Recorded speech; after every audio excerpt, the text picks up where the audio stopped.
I watched my wife tell a room full of strangers I was an uneducated warehouse worker holding her back. Her boss laughed. Everyone laughed. Then I stood up and told them the truth. I own the company. I own everything. What I found out next destroyed more than just my marriage. It destroyed my entire family. My name is Ryan Shepard. I'm 45 years old, and I've spent the last 2 decades building something most people only dream about. But that night, standing in the grand ballroom of the Riverside Hotel, watching my wife celebrate her promotion, I realized I'd been living a lie. Adelaide looked stunning in her emerald dress. Our kids weren't there. Asher and Ava, our 16-year-old twins, were at a school event, while Owen and Ellie were with my sister. It's an adult evening, Adelaide had said. No need to bore them with corporate speeches. I'd arrived early, against her wishes. She wanted me to show up at 9, after the important networking. I came at 7 instead, slipping through the service entrance. Call it intuition. Call it the sick feeling I'd been carrying for months. Whatever it was, it saved me from complete blindness. I positioned myself behind a decorative pillar near the bar. Nobody noticed me. Why would they? To everyone at Summit Manufacturing, I was just Adelaide's husband, the warehouse guy who moved boxes and swept floors. They had no idea those warehouses were mine. That Summit Manufacturing itself was mine. Austin Hampton took the stage around 8. 51 years old, silver hair, $1,000 suit. The kind of man who commanded attention without effort. He was my CEO, though he didn't know I was his boss. Ladies and gentlemen, Austin began, his voice smooth. Tonight we celebrate Adelaide Shepard, our new director of operations. Applause filled the room. Adelaide beamed, standing near the stage in a cluster of executives. Adelaide has been with Summit Manufacturing for 7 years, Austin continued. In that time, she's revolutionized our production efficiency and increased profit margins by 42%. But what impresses me most isn't just her brilliant mind. It's her determination to succeed despite significant challenges at home. My stomach tightened. Where is he going with this? You see, Adelaide has had to overcome obstacles many of us couldn't imagine, Austin said, walking around the podium now. While we go home to supportive partners who understand our careers, Adelaide goes home to someone who will. He paused for effect. Let's just say her husband is simple. He's a warehouse worker with no education. Sweet guy, apparently, but not exactly what you'd call intellectually stimulating. Laughter rippled through the crowd, scattered at first, then building. I watched Adelaide's face. She wasn't stopping him, wasn't offending me. Adelaide succeeded despite her husband being just a warehouse worker with no education, Austin declared. That takes real strength of character. More laughter. Someone near the front actually applauded. Then Adelaide took the microphone. Austin, you're terrible, she said, laughing. But yes, it's true.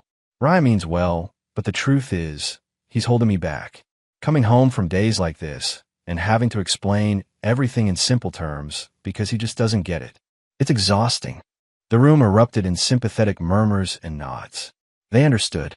They'd all been there, stuck with someone who didn't measure up. I stepped out from behind the pillar. My footsteps echoed as I crossed the polished floor. People noticed me halfway there. Confused looks. Who is this? Security should really handle crashers better.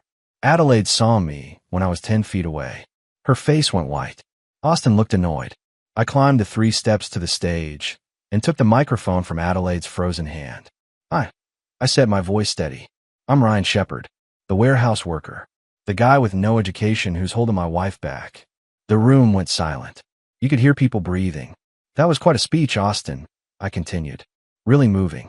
But here's what's funny. That company you all work for? Summit Manufacturing, the one that just promoted my wife. I paused, let the moment stretch. I own it. Every warehouse, every factory, every single share. It's mine. Absolute silence. Then Adelaide laughed. A short, sharp sound of panic. Ryan, that's not, you don't dash. Summit Manufacturing is owned by Shepard Industries, I said, founded by my grandfather in 1962. I'm the majority shareholder. Austin here. I gestured to him. He's my employee. You all are. Austin's face had gone from annoyed to gray.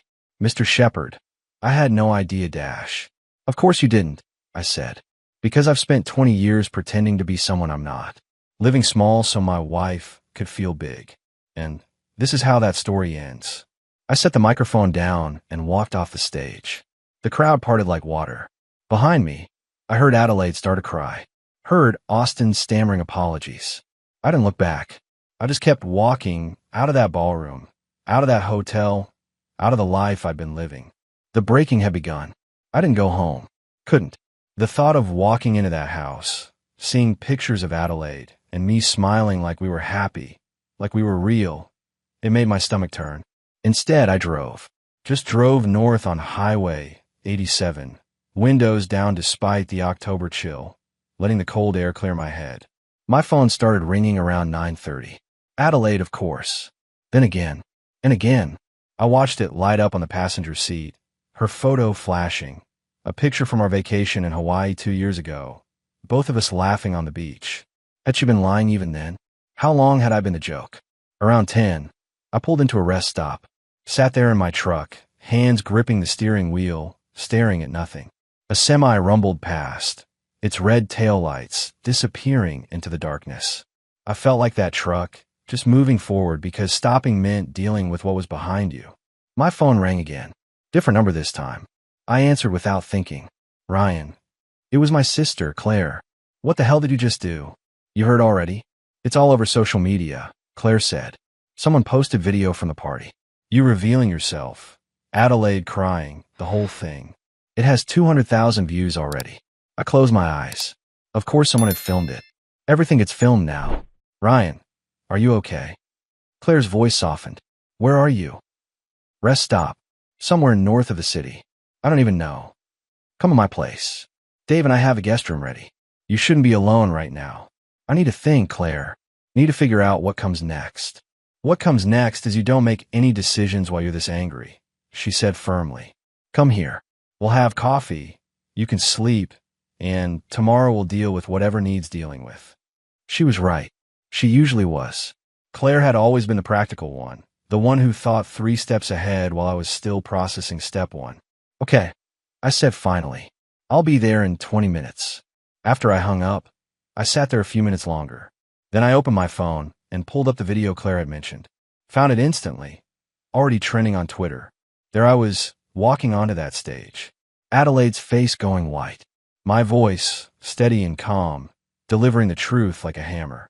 The shocked silence. Austin Hampton looking like he might pass out. Then me walking away while chaos erupted behind me. The comments were brutal. Half the people called Adelaide every name in the book. The other half were calling me a liar, saying it was fake, staged for attention. A few thought I was a hero. Most just wanted more drama. I closed the app, started the truck, pulled back onto the highway toward Claire's house in Ridgefield. My phone buzzed with a text. Adelaide, Ryan, please come home. We need to talk. This is all a misunderstanding. I can explain everything. I stared at that message for a long moment. Misunderstanding. Right. I'd misunderstood the words that came out of her mouth. Misunderstood the laughter, the agreement, the way she'd smiled while her boss called me simple. I typed back. Stay at the house tonight. I'll come by tomorrow when you're at work to get some things. Don't call me again. Send it. Turned off my phone completely. The rest of the drive to Claire's passed in a blur. Trees and darkness, and the occasional headlight coming the other way. Each mile felt like leaving something behind. The life I'd built. The man I pretended to be. The marriage I thought was real. Claire was waiting on her front porch when I pulled up. She hugged me without saying anything. Just held on tight while I stood there trying to remember how to breathe. Come on, she said finally. Dave made his famous chili. You need to eat. I'm not hungry. Tough. You're eating anyway. She pulled me toward the house. And then you're going to tell me everything. From the beginning. No more secrets, Ryan. Not anymore. We walked inside together. Her husband Dave was in the kitchen, stirring something on the stove. He gave me a nod, the kind men give each other when words aren't enough. I sat at their kitchen table, accepted the bowl of chili Claire put in front of me, and started talking. I spent that night at Claire's, lying awake in her guest room, staring at the ceiling. Around 3 a.m, I finally gave up on sleep and went downstairs. Found Dave already in the kitchen, making coffee. Couldn't sleep either, he asked, pouring me a cup. Too much going through my head. We sat at the kitchen table in comfortable silence. Dave had been my brother-in-law for 12 years. He knew when to talk and when to just be present. You know what the worst part is? I said finally, It's not even the affair. It's that she was ashamed of me. All those years, I thought we had an understanding. I thought she knew who I really was. She didn't know, Dave said quietly. That's what makes it worse. She knew and chose to pretend you were nothing. The sun came up around 6. Claire joined us, already dressed for the day. Okay, she said, setting her laptop on the table. We need to talk strategy. Your story is everywhere, Ryan. Local news picked it up. The business journals are running pieces about Shepherd Industries. Your phone's probably exploding. I left it off all night. Now I turn it on. 73 missed calls. 216 text messages. My email was over 500 unread. Most of these are from Adelaide, Claire said, scrolling through. But there's also reporters, business associates, and... She paused. Your kids. Asher called you 4 times last night. My stomach dropped. The twins. Owen and Ellie. God, I hadn't even thought about how they'd find out. I need to talk to them, I said, reaching for my phone. Wait. Claire grabbed my wrist. What are you going to say? They're going to have questions, Ryan. Hard questions about why you lied to them their whole lives. She was right. My kids thought I worked in a warehouse. Thought we lived modestly because that's all we could afford. They had no idea their father owned a manufacturing empire worth $300 million. I called Asher. He answered on the first ring. Dad, where are you? Mom's freaking out, and there's all this stuff online about you owning Summit Manufacturing. Is it true? It's true, son. All of it. Silence. Then, you've been lying to us? This whole time. Not lying. Just not telling the whole truth. It's complicated, Asher. Can you and Ava meet me somewhere today? I'll explain everything. Mom says you humiliated her. Says you destroyed her career because you were jealous of her success. I felt my jaw tighten. Of course she'd spin it that way. That's not what happened. Meet me for lunch at Morrison's Diner at noon. Just you and Ava. We'll talk, and I'll answer every question you have. Honest answers, I promise. Another pause. Okay, we'll be there. After I hung up, Claire was watching me with concern. You're going to tell them everything? About Adelaide and Austin? Not everything, but enough. They deserve the truth. I stood up. I need to go to the house first. Get some clothes, my documents. Adelaide should be at work by 10. Want me to come with you? Dave offered. No, this is something I need to do alone. I drove back to Westchester around 9. The house looked exactly the same.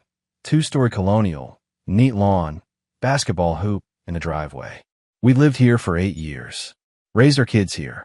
I'd paid for it in cash, but Adelaide thought we had a mortgage. Just another layer of the lie. Adelaide's car was gone. Good. I let myself in through the front door. The house smelled like her perfume. Photos of our family covered the walls. Vacations, birthdays, Christmas mornings. All those moments I thought were real. Maybe they had been, once.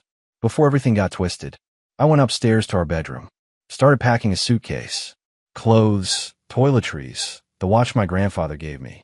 As I was pulling shirts from the closet, I noticed something. A shoebox on Adelaide's side, pushed back behind her winter boots. Something made me pull it out. Inside were letters. Dozens of them. Handwritten notes on Summit Manufacturing letterhead. All from Austin Hampton to Adelaide. I sat on the bed and started reading. The first one was dated 3 years ago. Adelaide, last night was incredible. I can't stop thinking about you. We need to be more careful. But God, I don't want to be... 3 years. They've been doing this for 3 years. My hands started shaking as I read through them. Love notes. Plans to meet at hotels. Austin talking about leaving his wife. Adelaide writing back about how Ryan was clueless and would never find out. The last letter was from 2 weeks ago. Soon, we won't have to hide anymore. Once you're director, we'll have the power to make real changes. Maybe even push Ryan's company in a direction that makes our lives easier. I read that line 3 times. Push my company. They've been planning something. Using Adelaide's position to what? Sabotage me? Manipulate Summit's operations? I took the entire box. Morrison's Diner was a place we'd been coming to for years. Me and the kids, anyway. Adelaide rarely joined us, too busy with work. Now I wondered if she'd actually been busy or just avoiding family time because it reminded her of the husband she was ashamed of. Asher and Ava walked in at noon sharp. 16 years old, both of them tall and serious looking. They got that from Adelaide. The skeptical expressions, though, those were all theirs. Dad, Ava said, sliding into the booth across from me. Her voice was careful, controlled. We need answers. I know, and you'll get them. But first, I want to say I'm sorry. Sorry you found out this way. Sorry I wasn't honest with you from the start. Why weren't you? Asher asked. Why let us think you were just some warehouse guy when you apparently own the whole company? I took a breath. This was the hard part. Because when you kids were born, I wanted you to grow up normal. Not spoiled. Not entitled. I wanted you to understand the value of work, of earning things, of not taking money for granted. My father grew up wealthy, and it made him arrogant. Disconnected from real people. I didn't want that for you. So you lied instead, Ava said flatly. I kept a secret. There's a difference. Is there? She leaned forward. Dad, we're not kids anymore. Asher and I are 16. We could have handled knowing the truth. Instead, we had to find out from social media that our father's some secret millionaire who owns Summit Manufacturing. Do you know how that feels? I can imagine. Can you? Asher's voice rose slightly. Can you imagine your whole life being a lie? Everything you thought you knew about your family turning out to be fake. The waitress came by. We ordered burgers for them, coffee for me. Nobody was really hungry, but it gave us something to do with our hands. It wasn't all fake, I said once she'd left. The important stuff was real. Me loving you kids. Our family time. The values I taught you about hard work and integrity. Those were real. The only thing that was fake was the size of my bank account. And Mom? Ava asked quietly. Was she fake too? There it was. The question I've been dreading. Your mother and I are having problems, I said carefully.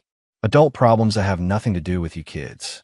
But those problems are why I finally decided to stop hiding who I am. Everyone's talking about what she said, Asher said.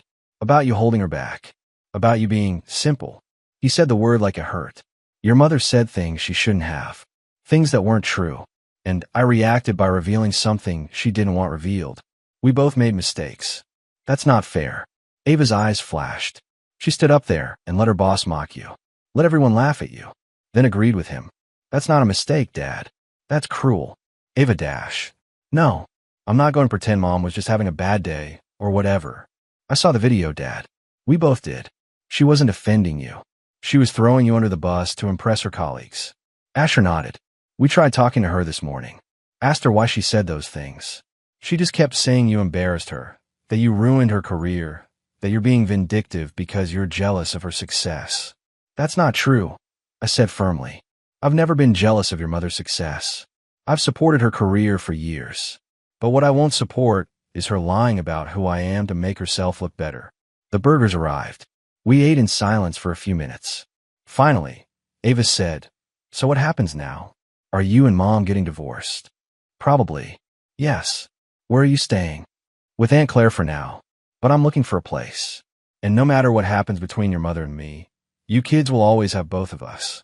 You understand that, right? They both nodded, but I could see the doubt in their eyes. They'd just learned their father had been living a secret life for their entire existence. How could they trust anything I said now? Can I ask you something?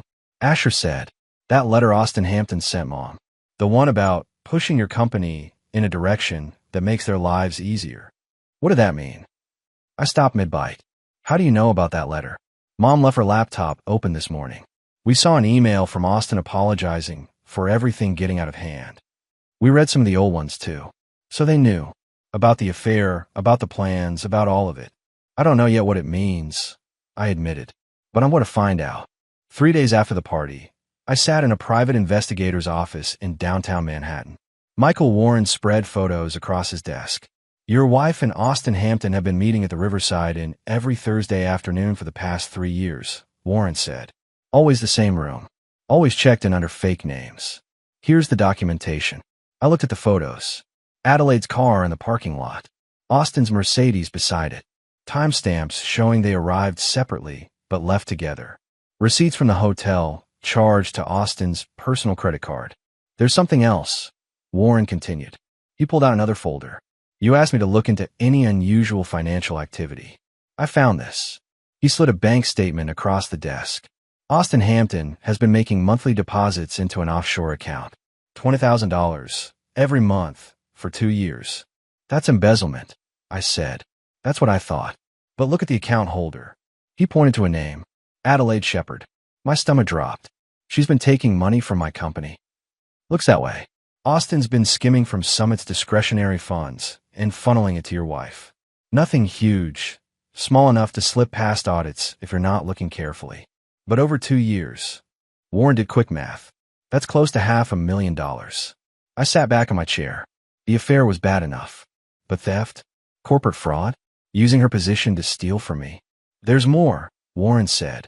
I found communications between Adelaide and Austin discussing restructuring opportunities at Summit Manufacturing.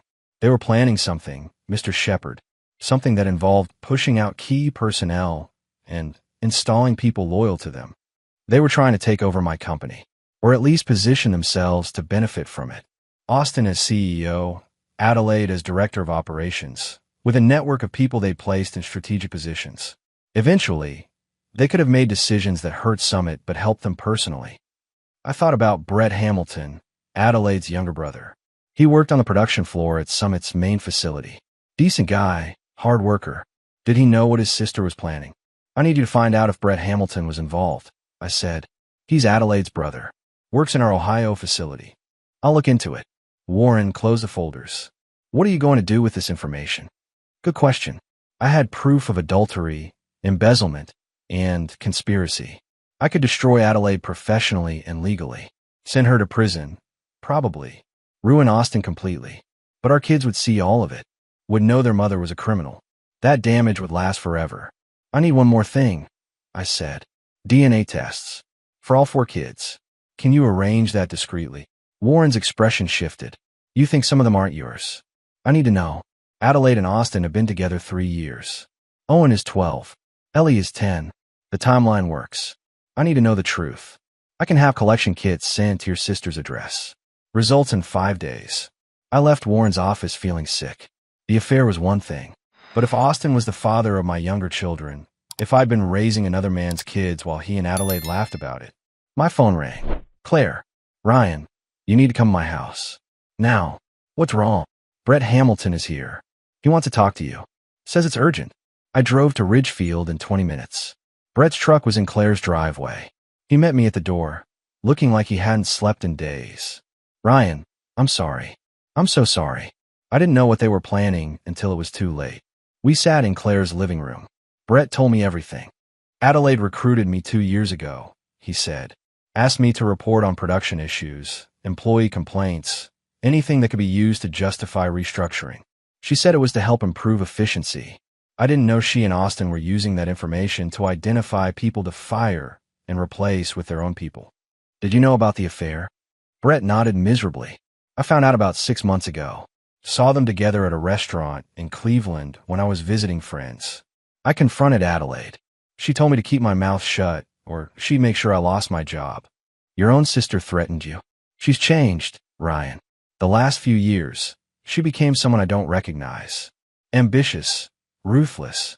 Said she was tired of living in your shadow, tired of pretending to be middle class when she deserved better. Did she ever say anything about the kids? About Owen and Ellie? Brett's face went pale. Why are you asking that? Brett, I need to know. Are they mine? He was quiet for a long moment. Then, 3 years ago, Adelaide told me she was pregnant with Ellie. Said there'd been a complication, but everything worked out. I didn't understand what she meant at the time, but after I found out about Austin. You think he's the father? I think it's possible. I'm sorry, Ryan. I should have told you sooner. The DNA results came back on a Tuesday. I was at Claire's house when the email arrived. Sat in the guest room, staring at the screen for 5 minutes before I could open it. For tests. For children. Asher, 99.9% probability of paternity. Mine. Ava, 99.9% probability of paternity. Mine. Owen, 0% probability of paternity. Not mine. Ellie, 0% probability of paternity. Not mine. I read those numbers 3 times. Owen and Ellie weren't my biological children. I'd spent 12 and 10 years raising them, loving them, being their father. And they weren't mine. Claire found me 20 minutes later, still sitting there. Ryan, what's wrong? I couldn't speak. Just turned the laptop toward her. Watched her face as she read the results. Oh God, she whispered. Ryan, I'm so sorry. I need to tell them. The kids. They deserve to know. Are you sure? Ryan, this will destroy them. They're going to find out eventually. Better it comes from me. I stood up. I need to see them. All of them. Today. I called Asher. Can you get everyone together? Your mom too. We need to have a family meeting. About what? I'll explain when I get there. Just trust me, okay? An hour later, I walked into my house for the first time since the party. Adelaide was in the living room with all 4 kids. She glared at me. What's this about, Ryan? The lawyers said we're not supposed to have contact without Dash. Shut up, Adelaide. My voice was cold. For once, just shut up and listen. I looked at my children. At Asher and Ava, who were genetically mine. At Owen and Ellie, who weren't. There's something you all need to know, I began. Something I just found out myself. I pulled out the DNA results. I had genetic testing done. For all 4 of you. Adelaide's face went white. You had no right, Dash. I had every right. And the results are clear. Asher and Ava are my biological children. Owen and Ellie are not. The silence was deafening. Owen, 12 years old, stared at me. What are you saying? I'm saying Austin Hampton is your biological father. Yours and Ellie's. Ellie started crying. Owen just sat there, frozen. Asher and Ava looked at their mother with expressions of complete disgust. How could you? Ava said. Mom, how could you do this to them? To Dad. Adelaide stood up, shaking. You bastard. You told them. You told the children. They deserve the truth. They're kids, Ryan. They didn't need to know this. Yes, they did. Because you sure as hell weren't going to tell them. I turned to Owen and Ellie. Listen to me. Both of you. This doesn't change how I feel about you. You're still my kids. DNA doesn't define family. Love does. And I love you both exactly the same as I always have. Owen shook his head. You're not my dad. You've been lying this whole time. I didn't know, Owen. I swear I didn't know. But you suspected. His voice broke. That's why you did the test. You suspected we weren't yours, and you were right. Ellie ran out of the room, sobbing. Ava followed her. Asher just sat there, staring at Adelaide with an expression of pure hatred. You destroyed this family, he said to his mother. You destroyed all of us. Adelaide pointed at me. This is your fault. You had to dig, had to investigate, had to ruin everything because your pride was hurt. My pride. I laughed, but there was no humor in it. Adelaide, you've been having an affair for 3 years. You had another man's children and let me raise them as mine. You stole $500,000 from my company, and you're talking about my pride. Her expression shifted. You know about the money? I know about everything. The offshore account, the embezzlement, your plans to take over Summit Manufacturing. I have documentation, Adelaide. Proof of every crime you've committed. You can't prove anything, Dash. I can prove all of it, and I will. In court, where it matters. I headed for the door. My lawyers will be in touch. We're done here. As I left, I heard Owen crying. Heard Asher trying to comfort him. Heard Adelaide screaming at me about how I'd ruined everything. But I didn't stop. Didn't look back. I'd given her 20 years of my life. 20 years of loyalty and love and trust. She'd thrown it all away for money and status and a man who'd helped her betray me. Now she could live with the consequences. 2 weeks after I told the kids about the DNA results, Asher called me at 2 in the morning. Dad, you need to come to Mercy Hospital. Now. My heart stopped. What happened? Owen. He took Mom's car. Crashed into a guardrail on Route 9. He's alive, but Dad, he's hurt bad. I was dressed and in my truck in 3 minutes. Made it to the hospital in 15, breaking every speed limit. Found Asher in the ER waiting room with Ava and Ellie. Adelaide was there too, sitting apart from them. Where is he? I demanded. Surgery, Ava said. Her eyes were red from crying. His leg is broken in 3 places. Concussion. They think his spleen might be ruptured.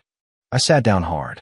Owen, my 12-year-old son, not biologically mine, but mine in every way that mattered, was in surgery because his world had fallen apart. What was he doing out at 2 a.m.? I asked. Ellie spoke up, her voice small. He's been sneaking out at night.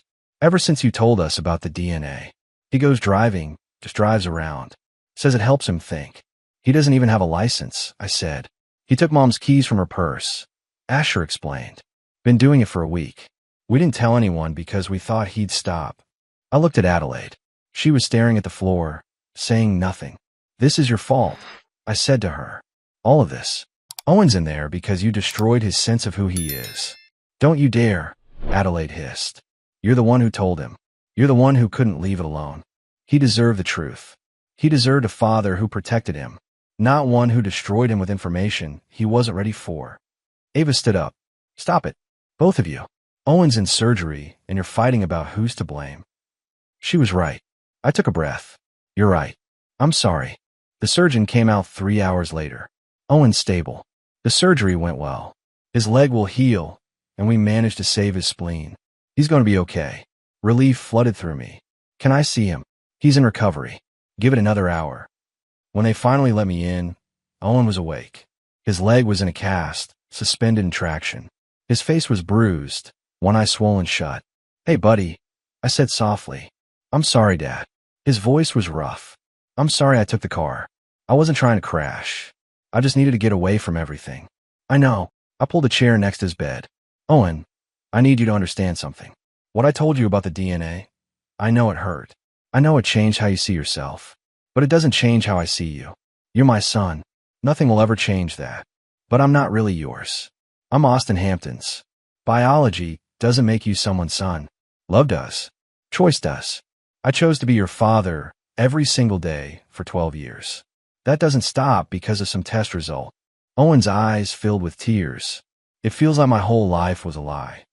Your life wasn't a lie. Your mother's choices were.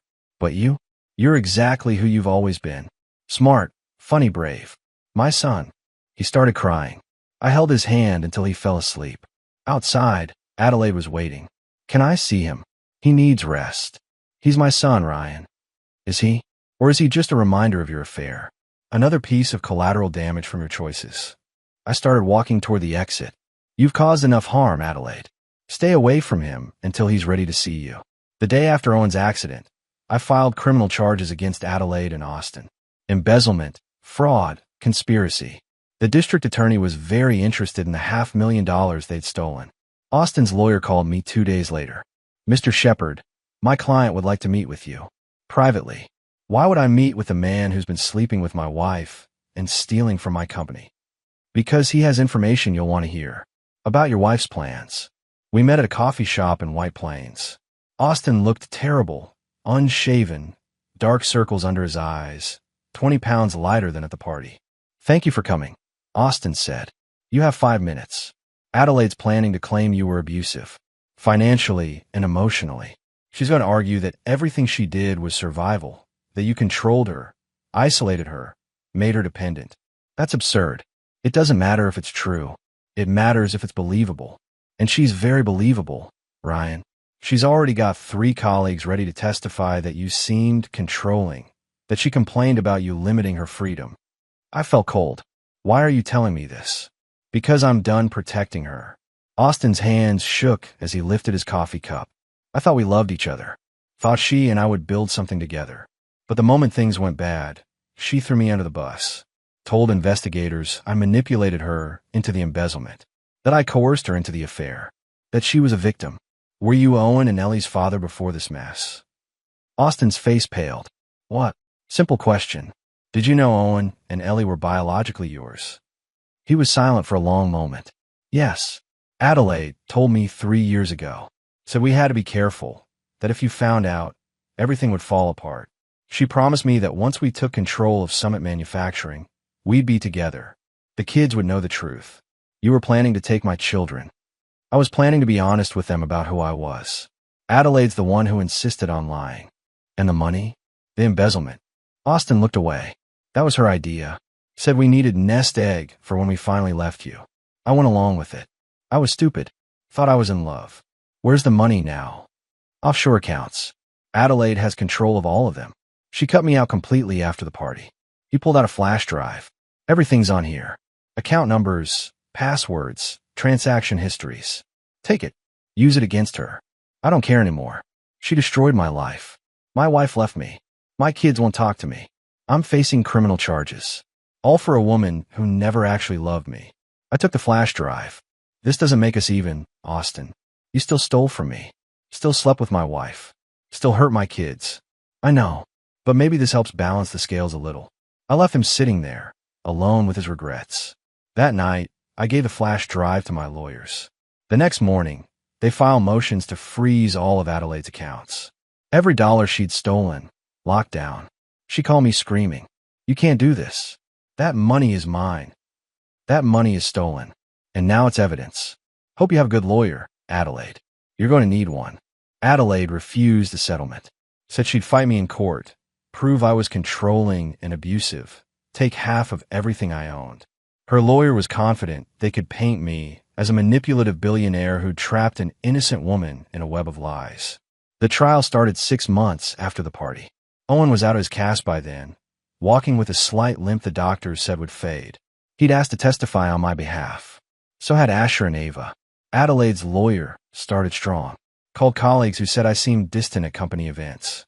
A therapist who'd seen Adelaide twice and diagnosed her with symptoms of emotional abuse.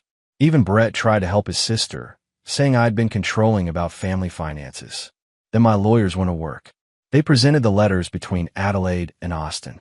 3 years of affair documentation, including detailed discussions about stealing from Summit Manufacturing and eventually pushing me out of my own company.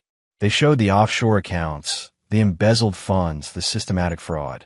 But the moment that changed everything was when they called Owen to the stand.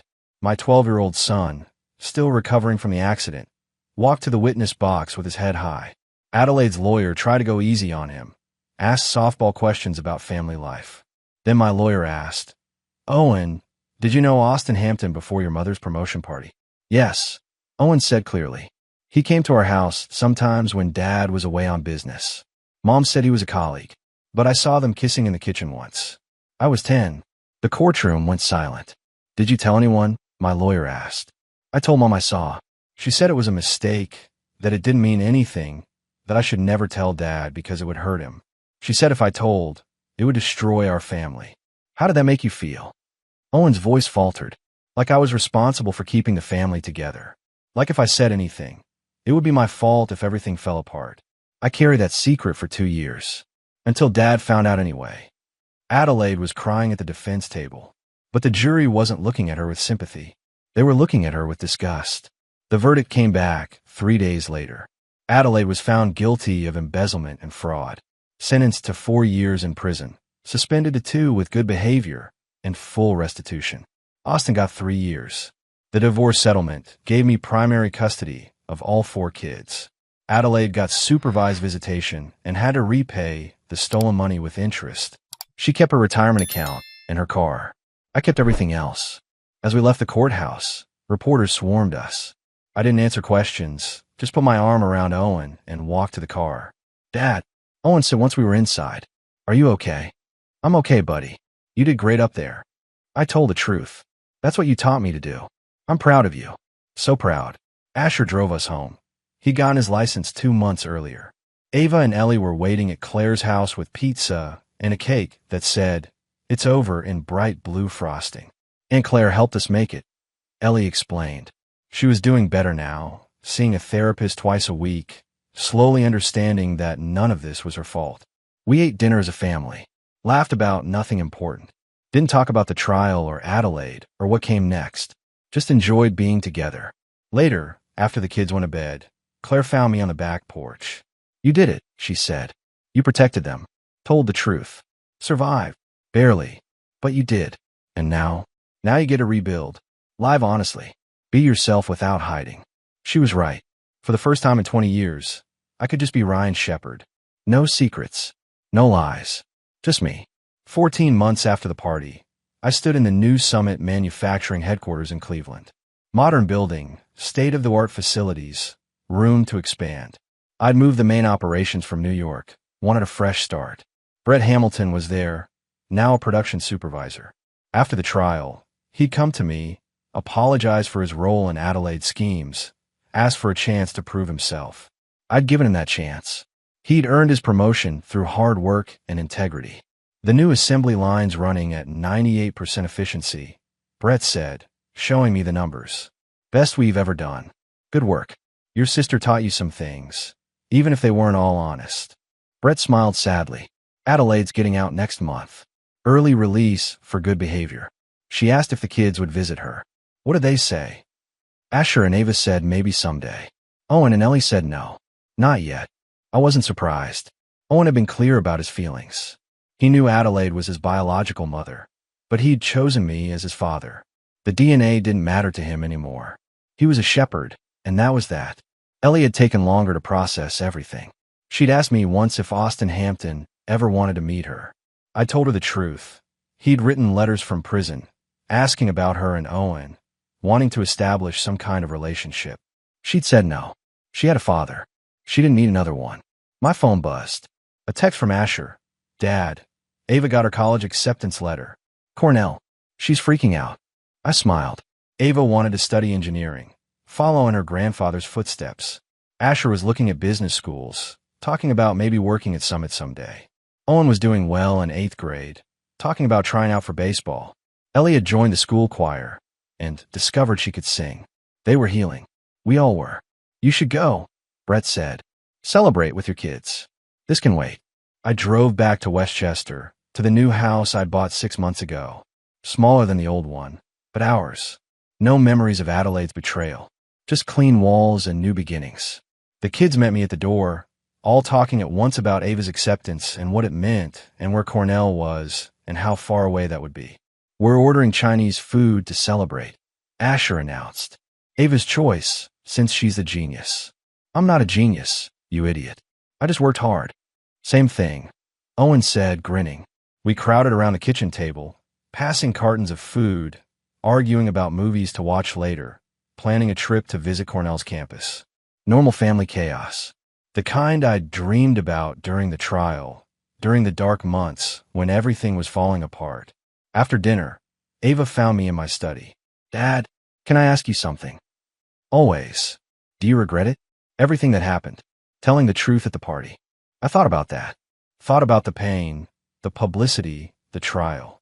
Thought about Owen's accident, the kids learning about the DNA, the months of therapy and tears and difficult conversations. No, I said finally. I don't regret it. Because it led to this. To us being honest with each other.